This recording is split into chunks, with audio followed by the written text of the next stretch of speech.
સુરતની અંદર તાજેતરમાંથી એક ઘટના સામે આવી. મેડિકલનો અભ્યાસ કરી રહેલા ડોક્ટર હર્ષ પંડ્યાએ એમનું જીવન ટૂંકાવ્યું. ગળે ફાંસો ખાઈને એમને આપઘાત કરવાની જરૂર પડી. ડોક્ટર જેને ભગવાનનો દરજ્જો આપણે આપ્યો છે, એ ડોક્ટરે આપઘાત કરવો પડ્યો અને એનું કારણ પણ અન્ય ડોક્ટર્સ જ હતા. રેગિંગની આ પ્રકારની જે ઘટનાઓ વારંવાર આપણી સામે આવી રહી છે અને વારંવાર જ્યારે કોઈ સમાચાર સામે આવતા હોય છે ત્યારે એ સમાચારને વધુ ગંભીરતાથી લેવાને બદલે આપણે એને સામાન્ય રીતે લેવા માંડીએ છીએ. જ્યારે કોઈ મોટી ઘટના બને છે ત્યારે જ માત્ર એના ઉપર વાત કરવામાં આવે છે, એની ઉપર ચર્ચા કરવામાં આવે છે. પરંતુ જ્યારે આ પ્રકારની ઘટનાઓ નાના પાયે થતી હોય છે ત્યારે એને ડામવા માટે પ્રયત્નો નથી કરવામાં આવતા અને ત્યાર પછી ધીમે ધીમે આ પ્રકારની ઘટનાઓ જે છે એ મોટું સ્વરૂપ ધારણ કરે છે અને આપણી સામે ગંભીર પ્રશ્નો ઉભા કરી દે છે. રેગિંગની આ પ્રકારની ઘટનાઓ અનેક વખત આપણી સામે આવી ચૂકી છે, પરંતુ જ્યારે નાના મોટા પાયે આ પ્રકારની ઘટનાઓ બને છે અને એની ફરિયાદો કરવામાં આવે છે ત્યારે ફરિયાદને સાંભળવામાં નથી આવતી અને ત્યાર પછી આપણે ડોક્ટર હર્ષ પંડ્યા જેવા ઉદાહરણો સામે જોઈએ છીએ અને એક પરિવાર પોતાનો વાલસોયો દીકરો કે દીકરી ગુમાવી બેસે ત્યારે પછી આપણે ઘોડા છૂટ્યા પછી આપણે તમારે તાળા બાંધવા બેસીએ છીએ. એટલે ચર્ચા કરવી ફરી એકવાર એટલા માટે જરૂરી છે કારણ કે આ ચર્ચા સાથે આપણે એવી આશા બાંધીએ છીએ કે ફરી એકવાર કોઈ ડોક્ટર હર્ષ પંડ્યા આ પ્રકારની ઘટનાનો ભોગ નહીં બને. આજે વાત કરવી છે વધી રહેલી રેગિંગની ઘટનાઓ વિશે આ અહેવાલમાં. જય હિન્દ, BS9 TV ન્યૂઝ પર આપની સાથે હું છું નિધિ ગઢવી.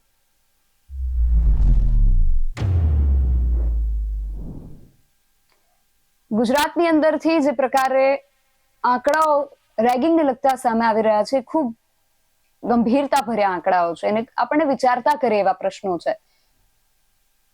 માત્ર ગુજરાતની અંદર જે રેગિંગની ઘટનાઓ બની રહી છે એમાંથી 26% વધુ મેડિકલ કોલેજની અંદર નોંધાઈ રહ્યા છે. એટલે પ્રશ્ન થાય કે આટલી બધી કોલેજીસ છે એની અંદર મેડિકલ કોલેજમાં જ શા માટે આ પ્રકારની ઘટનાઓ બને છે અને કોઈ પરિવારે પોતાનો દીકરો ગુમાવવો પડે છે, દેશે એક ભાવિ ડોક્ટર ગુમાવવો પડે છે અને એના ઉપર કોઈ પણ ગંભીર પ્રકારના પગલાઓ લેવામાં નથી આવતા.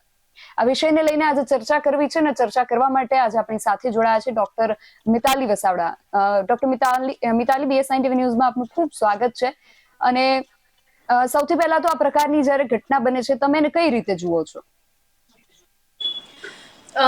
વેલ આઈ વુડ સે કે બહુ જ દુઃખદ ઘટના છે, પણ આ પહેલી ઘટના આપણી સામે આવી હોય એવું પણ નથી.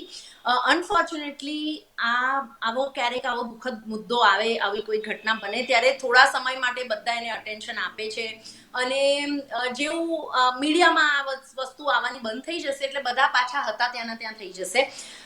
એન્ટી રેગિંગ કમિટીઝ છે, કેટલા બધા ચેક મિકેનિઝમ્સ છે, પણ એવિડન્ટલી જે રીતના આંકડા આપણી સામે આવી રહ્યા છે અવરને એ દર્શાવી રહ્યા છે કે આ બધી કમિટીઝ જે છે એ યુઝલેસ છે, એનો કોઈ કામ થતું નથી. એમનાથી એ લોકોની અંદર એ સંવેદનશીલતા કશે ને કશે ખૂટી રહી છે કે એ લોકો આઈડેન્ટિફાઈ નથી કરી શકતા. હવે મને જ્યાં સુધી લાગે છે કે આવી કોઈ ઘટના બને ત્યારે એ કમિટી પાસે જાય એટલે kind of postmortem of the event આ કમિટીઝ કરી રહી છે, જ્યારે કે આ વસ્તુઓ પ્રિએમ્પ્ટિવ હોવી જોઈએ, વિચ મીન્સ કે આવી ઘટના બને એના પહેલા એવી ટીમ હોવી જોઈએ. એ ટીમમાં કાઉન્સેલર, સાયકોલોજિસ્ટ એવા લોકો હોવા જોઈએ કે જે પહેલાથી આ વસ્તુને આઈડેન્ટિફાઈ કરી શકે. દરેક પર્સન અલગ હોય છે, દરેક ચાહે ડોક્ટર હોય, એન્જિનિયર હોય, વકીલ હોય કે કોઈ પણ માણસ કોઈ પણ પ્રોફેશનમાં હોય, સ્ટુડન્ટ્સ હોય, દરેકનું સ્ટ્રેસ ટોલરેટ કરવાનું, આવી રીતની દુર્વ્યવહાર ટોલરેટ કરવાની એ અલગ અલગ લિમિટ હોય છે. અને જે લોકો વધારે સંવેદનશીલ હોય, જે લોકો આવી રીતનું એક્શન લેવા મજબૂર થતા હોય, એવા ચાન્સીસ વધારે હોય, એ લોકોને સપોર્ટ, ઇમોશનલ, મેન્ટલ અને એ શું પીડાથી ગુજરી રહ્યા છે એ આઈડેન્ટિફાઈ કરવા 100% દરેક મોટા ઇન્સ્ટિટ્યુશનમાં કમ્પલસરી કાઉન્સેલર અને સાયકિયાટ્રિસ્ટ અવેલેબલ હોવા જોઈએ. અને કમ્પલસરી દરેક ત્યાંના, હું તો એવું કહીશ કે સ્ટુડન્ટ્સ જ નહીં પણ ડોક્ટર્સ પણ, કે જે ડોક્ટર આવી રીતનું બીજા કોઈને હેરાન કરીને એને જીવ આપી દેવા પર મજબૂર કરે છે. તો એવા ડોક્ટરોનું પણ માનસિકતા સમય સમય પર ચેક થવી જોઈએ કે એમને એવી શું તકલીફ છે, એવી શું ગંદી વસ્તુ એમના માઇન્ડમાં છે કે જે એમનો ટ્રોમા કોઈ બીજાની ઉપર ટ્રાન્સફર કરે છે, રાઈટ. એટલે આઈ થિંક આ તો સૌથી મોટી વસ્તુ છે જે પ્રિએમ્પ્ટિવ છે. એના સિવાય ગુનો છે, બહુ જ ખરાબ વસ્તુ થઈ છે, એટલે ન્યાયિક પ્રક્રિયા તો એની રીતે ચાલશે જ. જે ગુનેગારો છે એ લોકોને સજા પણ મળશે, એમની ઉપર કેસ પણ ચાલશે, પણ એનાથી જે લોકો એમનો દીકરો ખોયો છે એ તો પાછો નથી જવાનો. એ લોકો એ દુઃખ લઈને જિંદગીભર ચાલવાનું છે. ડોક્ટર દીકરો એટલે કેટલો બધો એ ભણી કરીને પરિવારને કેટલી બધી ઉમીદો જોડાઈ હોય, પરિવારે કેટલા બધા ભોગ આપ્યા હોય ડોક્ટર બનાવવા માટે એ દીકરાને, અને આવી ઘટનામાં જ્યારે એ પરિવારે આ દીકરાને ગુમાવવો પડે એના કોઈ જ વાંક ગુના વગર, તો my heart goes out two that family. પણ કશે ને કશે આવી ઘટનાઓ ના થાય જ નહીં, થતા પહેલા જ આપણે અટકાવી શકીએ, એના માટે 100% પગલાં લેવા જોઈએ. જી. અને ડોક્ટર મિતાલી, આપે સંવેદનાની વાત કરી, તો ઘણી જગ્યાએ એવા કિસ્સાઓ સાંભળવા મળતા હોય છે કે અમને પણ ઘણી જગ્યાએ એવું જોવા કે સાંભળવા મળતું હોય છે કે જ્યારે એક વ્યક્તિ આ પ્રોફેશનની અંદર આવે છે, કે જ્યારે એ ડોક્ટરનું ફિલ્ડ પસંદ કરે છે, ત્યારે શરૂઆતથી જ એને જાણે સંવેદનાહીન બનાવવાનો પ્રયાસ થતો હોય.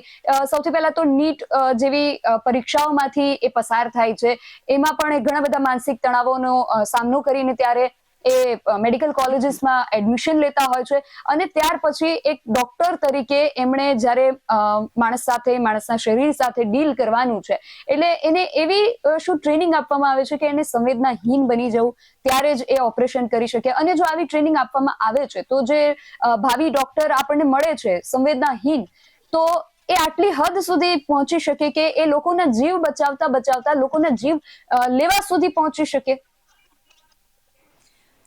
સૌથી પહેલા તો હું એ ચોખવટ કરીશ કે કોઈ પણ દુનિયાની મેડિકલ કોલેજ કે મેડિકલ ઇન્સ્ટિટ્યુશન કોઈ પણ મનુષ્યને સંવેદનહીન બનાવવાની ક્યારે પ્રયાસ ના કરે. અને ખાસ કરીને મેડિસિન જેવો પ્રોફેશન કે જેનું નામ જ છે હ્યુમેનિટીઝ, આ એક હ્યુમેનિટીનો સાયન્સ છે. આ ખાલી ને ખાલી સાયન્સ નથી, પણ એક વ્યક્તિગત તમારી સંવેદનશીલતા કેટલી સારી છે એનું પણ એક આ પુરાવો આપે છે. તમે કેટલા સારા ડોક્ટર બનીને બહાર નીકળો છો એ વસ્તુ. હવે હેવિંગ સેડ ધેટ, મેં ઇન્ડિયામાં પણ મારું પોસ્ટ ગ્રેજ્યુએશન કર્યું છે, ઇવન બહાર જઈને પણ પીજીની ટ્રેનિંગ કરી છે. અને એમાં એક બહુ મોટો મને જે ડિફરન્સ દેખાય છે એ છે કે આપણા ત્યાં જે ઇનહ્યુમન વર્કિંગ આવર્સ ડોક્ટર્સ, અને ખાસ કરીને જુનિયર ડોક્ટર્સને આપણે આપીએ છીએ, 36 hours, 72 hours at a stretch, એટલે 4-5 દિવસ એ જુનિયર ડોક્ટરો સરખું ઊંઘી નથી શકતા, ખાવા પીવાનું નથી લઈ શકતા. હવે એ ડોક્ટર હોય કે કોઈ પણ હોય, એની physical capacity as a human બીંગને તમે ક્રોસ કરાવો છો. હવે આ વસ્તુને એ લોકો જ્યારે વધાવે છે કે ઓ વેરી ગુડ, 5 દિવસ ખાધા પીધા વગર કામ કર્યું, તો આ વધાવાની વસ્તુ નથી. આ વસ્તુને આ થવા દેવી જોઈએ. જેમ કે તમે યુકેમાં જોશો કે NHSમાં જોશો, તો એ લોકોના યુરોપિયન વર્કિંગ ટાઈમિંગના ડાયરેક્ટિવ્સ છે જે સરકારે નક્કી કર્યા છે. અને દરેક સરકારી હોસ્પિટલ, પ્રાઇવેટ હોસ્પિટલ, દરેકમાં કયો ડોક્ટર કેટલા કલાક ફરજ નિભાવે છે એની ઉપર એક કેપ છે, એની ઉપર એક લિમિટ છે. અને એનાથી વધારે તમે કલાક કરવા જાઓ, ડોક્ટર તરીકે બી તમે સપોઝ બહાર પડ્યા છો અને કમાવા માટે તમે વધારે કલાક કામ કરવા માંગો છો, તમને કોઈ હોસ્પિટલ એ કામ કરવા જ નહીં દે. કેમ? કારણ કે એના બે પાસા છે. એક, એ ડોક્ટરને પણ પ્રોટેક્ટ કરવાના છે, એની મેન્ટલ હેલ્થ, એની ફિઝિકલ હેલ્થને પણ સારી રાખવાની છે. એ ડોક્ટર જેને આટલા બધા કલાકોથી ખાધું પીધું નથી, ડિસ્ટ્રેસ નથી થયા, એવા ડોક્ટર જ્યારે દર્દીની ટ્રીટમેન્ટ કરે, કાં તો એમના કલીગ સાથે ઇન્ટરેક્ટ કરે, તો એવા ડોક્ટર જસ્ટિસ નથી કરી શકવાના. એટલે જેમ પાયલટ્સની ઉપર એક ટાઈમ લિમિટ હોય છે કે ભાઈ આટલા કલાક પ્લેન ચલાયા પછી એમને રેસ્ટ આપવામાં આવે છે 12 થી 24 કલાકનો, એવી રીતે મેડિસિન પ્રોફેશનમાં પણ હોવું જોઈએ. અને જો આપણા કરિક્યુલમમાં સેન્સિટિવિટી અને હ્યુમેનિટીની ટ્રેનિંગ કશે ને કશે નથી થઈ રહી, કમ્યુનિકેશન સ્કિલ્સ નથી લોકો શીખી રહ્યા, તો એના માટે એક સ્પેસિફિક ટ્રેનિંગ મોડ્યુલ કરાવવું જોઈએ કે દરેક ડોક્ટરે પાસ થતા પહેલા દરેક વર્ષનું એનું સેન્સિટિવિટી અને એનું ટ્રેનિંગ મોડ્યુલ ના પાસ કરે તો એમને નપાસ કરી દેવા જોઈએ. કારણ કે અગર આવા ડોક્ટરો આગળ જશે કે જે બીજા ડોક્ટરને એટલા ત્રાસિત કરી દે છે કે એ લોકોએ જીવ ગુમાવવો પડ્યો, તો પેશન્ટની તો શું હાલાકી થતી હશે. બિલકુલ. અને ડોક્ટર મિતાલી, અમુક આંકડાઓ જે મારી સામે આવી રહ્યા છે એને લઈને મારે તમારી સાથે થોડી વાત કરવી છે કે ગુજરાતની અંદર રેગિંગની જેટલી પણ ફરિયાદો નોંધાઈ છે એમાંથી 26% વધુ ફરિયાદો એવી છે જે માત્ર મેડિકલ કોલેજીસમાં નોંધાઈ છે. તો તમને શું લાગે છે આનું શું કારણ હોઈ શકે કે મેડિકલ કોલેજમાં જે આપણને ભાવિ ડોક્ટર આપવાની આ જે સંસ્થા છે, આ કોલેજ છે, એની અંદર ભણતા વિદ્યાર્થીઓ આવી માનસિકતા ધરાવે છે? એટલે જ મેં કીધું કે એક તો કોઈ પણ એવું એન્વાયરમેન્ટ જેમાં પેરેન્ટ્સ કે કોઈ બીજું સોશિયલ સ્ટ્રક્ચર નથી. મોસ્ટલી તમે મેડિકલ કોલેજીસમાં જોશો તો બાળકો દૂર દૂરથી આવે છે, એમનું ઘર પરિવાર છોડીને આવે છે, હોસ્ટેલ્સમાં રહે છે. એમની પાસે કોઈ બીજું પર્સન નથી કે જેની સાથે વાત કરી શકતા હોય કે મન હળવું કરી શકતા હોય. અને જ્યારે એમાં કોઈક આવા લોકો આવી જાય કે જે એને હેલ્પ કરવાના બદલે એને ઉડતાનું હેરાન કરી જાય છે, તો આવા જે મેડિકલ જેવા જે ડિફિકલ્ટ કોર્સિસ છે એની અંદર ભણવાનું પણ ખૂબ જ પ્રેશર હોય છે. મા બાપે પૈસા ખર્ચીને એમને અહીંયા ભણવા મોકલ્યા હોય છે. ઘણા બધા આમાંથી જે સ્ટુડન્ટ્સ આવે છે બહુ જ મહેનતથી ફાઇનાન્શિયલી અને બધી જ રીતે ભોગ આપીને અહીંયા પહોંચ્યા હોય છે. અને અહીંયા આવ્યા પછી જ્યારે સપોર્ટના બદલે એમને સામે આવા રાક્ષસી મેન્ટાલિટી વાળા કલીગ્સ મળે, આવા સિનિયર્સ મળે, તો એની પાસે ફોલ બેક ઓન કરવા માટે કોઈ નથી હોતું. એ કોની સાથે વાત કરે, કોને કે. અને એટલે જ મારો મંતવ્ય એવો થાય છે કે દરેક હોસ્ટેલમાં, દરેક મેડિકલ કોલેજમાં કે આવી ટ્રેનિંગ જગ્યાઓમાં દર 5 થી 10 બાળકો દીઠ એક કાઉન્સેલર હોવા જોઈએ, એક મેન્ટર હોવું જોઈએ, જેની સાથે એ બાળક કે એ પર્સન ઓપનલી વાત કરી શકે, એના હોપ્સ, એસ્પિરેશન્સ, એના પ્રોબ્લેમ્સ એ ઓપનલી શેર કરી શકે વિધાઉટ ધ ફિયર કે એ એને જજ કરશે. ઘણીવાર લોકો કહેતા નથી કારણ કે એમને એમ થાય હું આવું કહીશ, હું તો મેન છું, અને હું આવું કહીશ તો લોકોને શું થશે કે હું I am not a man enough or I am not good enough. તો એ જજમેન્ટ વગર એક કમ્પલસરી કાઉન્સેલિંગ અને શેરિંગ સેશન્સ ટ્રસ્ટેડ વ્યક્તિઓ સાથે કરાવવું જ જોઈએ. અને આવા એન્વાયરમેન્ટ્સમાં આ વસ્તુ બહુ જ કોમન થઈ જાય છે બીકોઝ ઓફ ધ પ્રેશર. જી, તમારી વાત ઉપરથી 2-3 પ્રશ્નો થાય છે. સૌથી પહેલા મારે એ પૂછવું છે કે તમે વાત કરી જે રીતે કે એવા કોઈ મેન્ટર કે એવા કોઈ કાઉન્સેલર હોવા જોઈએ જે વિદ્યાર્થીઓ સાથે વાત કરે, તો સાથે એ પણ પ્રશ્ન છે કે એમને એવો શું ડર સતાવતો હોય છે કે એ લોકોની સાથે આટલી બધી ઘટનાઓ બની જાય છતાં એ લોકો ફરિયાદ નથી કરી શકતા, કોઈને શેર નથી કરી શકતા. જે રીતે ડોક્ટર હર્ષ પંડ્યાનું જો આપણે કેસની વાત કરીએ તો એમના પિતા સાથે એ સતત સંપર્કમાં હતા, છતાં એમણે એમના પિતા સાથે પણ આ વિશે એ વાત નથી કરી શક્યા કે ન તો એમના કોઈ મિત્ર વર્તુળ હતા. એમને એવો શું ડર. અને જે રીતે મેં આંકડાઓની વાત કરી કે આ તો જે બધી આંકડાઓ જે છે નોંધાયેલી ફરિયાદો છે, કદાચ એવી ઘણી બધી ફરિયાદો હશે જે નોંધાવા સુધી પહોંચી જ ન શકી હોય અને એ લોકો આ પ્રકારના મેન્ટલ ટ્રોમામાંથી પસાર થતા હોય, એમની મેન્ટલ હેલ્થ પણ ખરાબ થઈ ગઈ હોય. એ કદાચ ડોક્ટર હર્ષ પંડ્યાએ આપઘાત કર્યો એટલે કદાચ કિસ્સો ત્યાં સુધી પહોંચ્યો છે, પરંતુ ઘણા બધા એવા વિદ્યાર્થીઓ હશે જે આવા મેન્ટલ ટ્રોમામાંથી પસાર થતા હશે પણ કોઈને નહીં કહી શકતા હોય. તો એવું શું કારણ હોઈ શકે કે એ લોકો એમની આ જે પીડાઓ છે કોઈની સાથે શેર નથી કરી શકતા? હવે છે ને, દરેક વ્યક્તિની એક પર્સનાલિટી ટાઈપ હોય. કોઈ મનોચિકિત્સક હોય તો એ કદાચ આની ઉપર વધારે પ્રકાશ ફેંકી શકે, પણ એસેન્શિયલી ઘણા હોય એ ઇન્ટ્રોવર્ટેડ હોય કે એમની ફિલિંગ્સ બહુ ઇઝીલી વ્યક્ત ના કરી શકતા હોય. બીજું કે આજે પોસ્ટ ગ્રેજ્યુએટ ટ્રેનિંગ કોર્સમાં ગયેલા ડોક્ટર જે છે એ એમને કદાચ એક હીન ભાવના કે પેરેન્ટ્સને કહીને એ લોકોને કેમ દુઃખ પહોંચાડીએ, પેરેન્ટ્સના માટે એક પ્રોટેક્ટિવ કાઇન્ડ ઓફ માઇન્ડસેટ હોય. ભાઈ બહેનો હોય તો બી એમ થાય કે અરે એ લોકો ત્યાં ક્યાં મારી ચિંતા કરે, તો હું મારી રીતે આને હેન્ડલ કરી લઈશ, સોર્ટ આઉટ કરી લઈશ. પણ એનો કોઈ રસ્તો બી એમને ના જડતો હોય. એટલે આવા લોકો શું થાય કે આવું પગલું જ્યારે લીધું હોય, દેટ મીન્સ કે બધી સાઈડથી મૂંઝાઈ ગયા હોય, બધી સાઈડથી એમની પાસે કોઈ રસ્તો એમના પ્રમાણે એમને એવું થાય કે મારી પાસે હવે કોઈ આગળ રસ્તો નથી અને મારા પેરેન્ટ્સની જવાબદારી છે, ફોર એક્ઝામ્પલ, કે જે કંઈ એમના બીજા સોશિયલ ફાઇનાન્શિયલ કન્સિડરેશન્સ હોય છે, જ્યારે એમને એવું લાગે કે આને હું ઓવરકમ નહીં કરી શકું, ત્યારે અમુક પર્સનાલિટી ટાઈપ્સના લોકો આવો રસ્તો લેતા હોય છે. અને એટલે જ એક કાઉન્સેલરની એ જરૂરત છે ત્યાં કે એ પર્સનાલિટી ટાઈપને આઈડેન્ટિફાય કરે. ફોર એક્ઝામ્પલ, કદાચ કોઈ એક્સ પર્સન છે જે એગ્રેસિવ માઇન્ડસેટનું છે અને બહુ જ આપણે એમ કહીએ કે એની એ આઉટવર્ડ ગોઈંગ છે, તો એ પર્સન કદાચ સીધું જઈને આવી વસ્તુ હોય તો એને ડર નહીં લાગે કે હું પોલીસ સ્ટેશનમાં મારા વિરુદ્ધ જે આ તકલીફો થઈ રહી છે હું જઈને નોંધાઈ આવું. પણ આજે બીજું કોઈ હશે તો એને 10 વાર વિચારશે કે ના હું જઉં ના જઉં, પોલીસ શું વિચારશે, મારા માટે એ શું કહેશે, મારી કમ્પ્લેન લેશે કે નહીં. તો દરેકની પર્સનાલિટી ટાઈપ, અમુક લોકો વધારે પડતું વિચારતા હોય, ઓવર થિંકર હોય, સેન્સિટિવ વધારે હોય, તો આ દરેક પર્સનનું વ્યક્તિગત નેચર હોય છે અને એટલે જ એવા લોકોને આઈડેન્ટિફાઈ કરીને વધારે સપોર્ટની જરૂર છે. દરેક સ્ટુડન્ટને એની એ સપોર્ટની જરૂરત નથી, ઘણા બધાને કોઈ ફરક બી નથી પડતો. આપે જેમ કીધું કે રેગિંગ બધાની સાથે જ થતી હોય છે, ઓછી વધતી માત્રામાં. દરેક વ્યક્તિની સાથે આવી કંઈક ની કંઈક ઘટના એમની લાઈફમાં બની હશે આવા હાયર એજ્યુકેશનના સેન્ટર્સમાં. અમુક એને પચાવી જાણે છે, અમુક એને જતું કરતા એમને આવડે છે, પણ અમુક લોકો સેન્સિટિવ હોય છે. અમુક ટાઈમે એમની સાથે જે રેગિંગ થયું છે એની લેવલ પણ બહુ જ વધારે હોય છે, કે એને કદાચ ગોંધી રાખ્યો હોય રૂમમાં, ખાવા પીવાનું ના આપતા હોય, ફોન લઈ લીધો હોય અને એવી રીતે એને ઓવરવેલ્મ કરી દેવામાં આવે કે જેથી કરીને એ ક્યારેક આવો રસ્તો લઈ શકતા હોય છે. એટલે સપોર્ટિંગ મેન્ટલી એ બહુ જ અગત્યની વસ્તુ છે.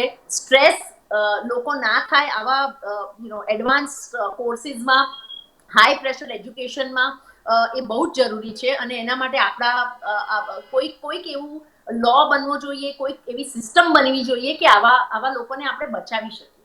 જી. અને ડોક્ટર મિતાલી, બીજો એક વચ્ચેથી મને એ પ્રશ્ન થાય કે આ ડોક્ટર હર્ષ પંડ્યાનો જે કેસ હતો કે એમાં જાણવા મળ્યું છે કે એક પીજીમાં રહેવા માટે એક એવો બોન્ડ સાઇન કરવાનો હોય છે 40 લાખ રૂપિયાનું, કે જો તમે પીજી છોડો છો તો એના માટે 40 લાખનો બોન્ડ સાઇન કરાવે છે. એટલે એ વ્યક્તિ પાસે પછી કોઈ ઓપ્શન નથી રહેતો, નથી એ પીજીમાં રહી શકતા, નથી એને છોડી શકતા, કારણ કે 40 લાખ રૂપિયા જેવી મોટી કિંમત એમની સામે હોય છે. તો આ વસ્તુને તમે કઈ રીતે જુઓ છો?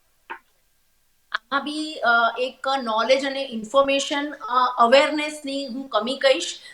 આવી કોઈ ઓવર ધ ટોપ જ્યારે કસામાં કન્ડિશન્સ હોય કે તમે આ પીજી છોડશો તો તમારે 40 લાખ ભરવા પડે, તો ઘણી બધી વસ્તુઓ એમાં કોઈક લીગલ પર્સન્સ કદાચ તમને વધારે નોલેજ આપી શકશે, પણ એઝ આઈ નો લો એવી કોઈ કન્ડિશન જે ઓવરવેલ્મિંગ છે કે જેનાથી એ પર્સન જેને ઓવરકમ નથી કરી શકતું, તો કોઈ એવું નથી કે જે એને ઇમ્પ્લિમેન્ટ કરાવી શકે. કદાચ તેઓ પીજી છોડીને જતા રહ્યા હોત તો શું થઈ જાત? જો એ વ્યક્તિ પીજી વાળા પોલીસ સ્ટેશનમાં જઈને કમ્પ્લેન કરત કે ભાઈ અમારો આ કોન્ટ્રાક્ટ એમને ભંગ કર્યો છે, તો એ કોર્ટમાં કેસ ચાલે જાત. કોઈને કોઈ પકડીને પોલીસ સ્ટેશનમાં નથી લઈ જવાના કે તાત્કાલિક કંઈક રોકડા 50 લાખ નથી ભરાવડાવવાના. એટલી બધી શું કહેવાય નેરો માઇન્ડેડ આપણી જ્યુડિશરી નથી. અને જો એવું લાગે કે આ કોન્ટ્રાક્ટ બહુ જ વન સાઇડેડ છે, તો ઘણી ખરી વખત જ્યુડિશિયલ લોકો જે છે, જે જજીસ છે, આપણી કોર્ટ સિસ્ટમ્સ છે, ઘણી બધી વાર એ લોકો કહે છે કે આ કોન્ટ્રાક્ટ પર સે જ ઇનવેલિડ છે, કારણ કે આવી કન્ડિશન્સ હોઈ જ ના શકે, રાઈટ? એટલે એ રીતે ક્યારેક આપણે આવું મૂંઝવણમાં હોઈએ તો કોઈક લીગલ માણસને પણ આપણે પૂછીને તર્ક લઈ શકીએ, એમનો ઓપિનિયન લઈ શકીએ કે ભાઈ હું આવા ગૂંચવાડામાં છું, હું આવા ટેન્શનમાં છું. કોઈક વકીલની સલાહ લઈ શકે. 2-5 હજારમાં કોઈ વકીલ પણ એમને કન્સલ્ટ કરીને ઇન્ફોર્મ કરશે કે એનો શું તોડ છે. આજે દરેક બીમારીનો તોડ છે, તો લીગલ પણ દરેક પ્રોબ્લેમનો કોઈકનો કોઈક તોડ હોય છે. એટલે આવી બધી વસ્તુઓ આ kind of like a fraud જ થઈ ગયું. જેવી રીતે ફોન આવે છે કે તમને ઓનલાઈન અરેસ્ટ કર્યા છે ને 50 લાખ ભરો ને 40 લાખ ભરો ને, એ આ બધું ફ્રોડ ટાઈપની વસ્તુઓ છે. એટલે 100% જો આવા કોઈ કોન્ટ્રાક્ટ કરતું હોય, સાઇન કરતું હોય, કે કોઈ તમને એવું કહેતું બી હોય કે આ કોન્ટ્રાક્ટ સાઇન કરીને અહીંયા રહેવા આવો, તો તમે એમની ઉપર ઉલટાની કાર્યવાહી કરાવી શકો છો, other than other side. એટલે આના માટે માઇન્ડથી થોડા સતર્ક રહેવું, અવેર રહેવું, અને લાગે કે આ વસ્તુમાં ડાઉટ છે તો જે તે સ્પેશિયલિસ્ટ કે જે તે એના એક્સપર્ટ છે એમનો ઓપિનિયન લેવામાં આપણે સંકોચાવો નહીં કરવો. જી, બિલકુલ. અને ડોક્ટર મિતાલી, બીજો એક મારે પ્રશ્ન તમને પૂછવો હતો કે અત્યારે જે 4 સિનિયર ડોક્ટર્સનું નામ સામે આવી રહ્યું છે, એમને 6 મહિના માટે શૈક્ષણિક અને જે બિન શૈક્ષણિક કાર્યવાહી છે એનામાંથી સસ્પેન્ડ કરવામાં આવ્યા છે. તો શું આ તમને પૂરતું લાગે છે? ના, આઈ ડેફિનેટલી ફીલ કે જ્યારે આવું કોઈ પણ વસ્તુ પ્રૂવ થાય છે કે આ લોકોએ આવી વસ્તુ કરી છે બિંગ ડોક્ટર્સ, તો હું ડેફિનેટલી કહીશ કે એમનું indefinitely licence to practise medicine should be removed. અને કોઈ પણ સંજોગોમાં એમને ફરી ડોક્ટર તો ના જ બનવા દેવાય, કારણ કે આવી રીતની જો સેન્સિટિવિટી છે, આવી વિકૃતા જો એમના મગજમાં છે, તો આજે તો આ એમના કલીગ ડોક્ટરને આવી વસ્તુ કરી છે, કાલ ઉઠીને કોઈ પેશન્ટને આવી રીતે એ હેરાન કરે. પેશન્ટ નોર્મલી એવી કન્ડિશનમાં વલ્નરેબલ થઈને આ તમારી પાસે આવતા હોય કે એની પાસે તો બીજો કોઈ જવાનો રસ્તો જ નથી. હવે જો તમે આવી વસ્તુ કરી શકતા હો તો પેશન્ટને તો તમે શું બી નહીં કરો, રાઈટ? એટલે 6 મહિના સસ્પેન્ડ કરી દઈએ ને આ બધું નહીં જ કરવાનું. આવી વસ્તુ જો પ્રૂફ થાય છે કે રેગિંગના લીધે કોઈએ એમનો જીવ આપી દેવો પડ્યો છે, તો આઈ થિંક એ જસ્ટિસ છે કે એ પેરેન્ટ્સને પણ એની જસ્ટિસ મળે કે એટલીસ્ટ આ લોકો ફ્યુચરમાં ડોક્ટર્સ તો નહીં જ બની શકે. ડોક્ટર મિતાલી, આપ અમારી સાથે આ ચર્ચામાં જોડાયા તે બદલ આપનો ખૂબ આભાર. ઘણા બધા પ્રશ્નો ઉઠી રહ્યા છે અને જે રીતે આપણે વાત કરી કે રેગિંગની જ્યારે આ પ્રકારની ઘટનાઓ બનતી હોય છે ત્યારે થોડા દિવસ આવી ચર્ચાઓ થતી હોય છે, આવા પ્રશ્નો ઉઠતા હોય છે અને પ્રશ્નો જે છે એ નિરુત્તર રહી જતા હોય છે. એના જવાબ જે છે એ હજુ પણ આપણે નથી મેળવી શક્યા. જે રીતે મેં આંકડાઓની વાત કરી, હજુ પણ અમુક આંકડાઓ એવા છે કે દેશની અંદર state of ragging in India એનો 2022 થી 2024 નો જે રિપોર્ટ છે એની અંદર રેગિંગની ઘટનાઓના કારણે 51 મોત નોંધાયા છે, જેમાંથી 23 મોત જે છે મેડિકલ કોલેજીસમાં થયા છે. એ સિવાય દેશની અંદર જો ટકાવારીની વાત કરવામાં આવે તો 45.1% મોત જે છે રેગિંગના કેસીસમાં એ મેડિકલ કોલેજીસમાં થયા છે.